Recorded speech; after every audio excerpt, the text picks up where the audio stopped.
describe him to me. And Muslims, look at the description of your Rasul. And for some, this would be the first time you hear what your Prophet looked like. I saw a man of striking appearance. ظاهر الوضاء أبلج الوجه, radiant face, حسن الخلق, beautifully created. لم تعبه الثجلة, his belly wasn't protruding. ولم تزر به السعلة, nor was his head disproportionate and small. وسيم قسيم, proportionate and delicate, finely made, a specimen of a creation. في عينيه دعج, in his eyes there was a contrast. The dark was immensely dark, the white was excessively white. وفي أشفاره وطف, and his eyelashes were long.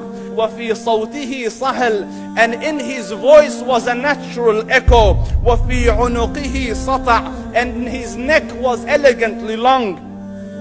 وفي لحيته كثاثة, his beard was full and thick. أزج أقرن, his eyebrows were arched, but they were not joined. It was separated. In Samat فعليه الوقار, when he was silent, dignity covered him. وإن تكلم سماه وعلاه البهاء, and when he spoke, it was audible and clear, almost commanding and overtaking. أجمل الناس وأبهاهم من بعيد, from afar the most striking and outstanding in appearance. وأحسنهم وأجملهم من قريب, and when he came near, the best of them and the most handsome of them in closeness. حلو المنطق, such an exalted and sweet level of logic. Like when he used to speak, it was so coherently logical, it was smooth and easy to understand.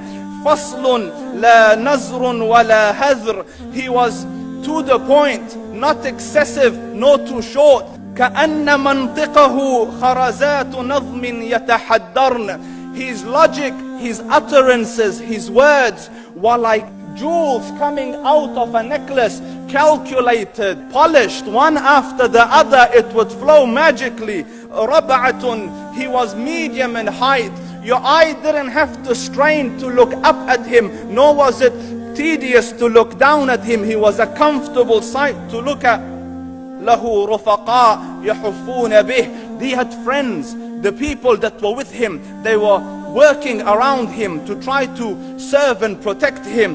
إن قال سمعوا لقوله, when he used to say something, they used to hearken to what he used to say. وإن أمر تبادروا إلى أمره, when he commanded, they used to compete to fulfill the command. This is Muhammad Rasulullah. This is Muhammad Rasulullah. Anas ibn Malik says, he says, I came out one night, it was the full moon night.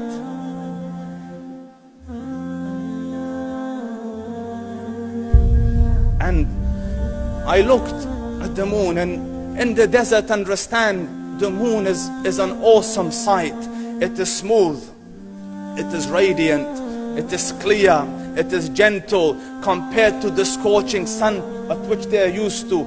So the moon was the epitome of beauty. So he says, I came out at a full moon night and I looked at the moon and I saw it, beautiful, handsome. So I said, let me go see if the moon is more handsome or my Prophet is more handsome. Let me see if that is more beautiful or the Prophet is more beautiful. So I went and I saw him standing afar.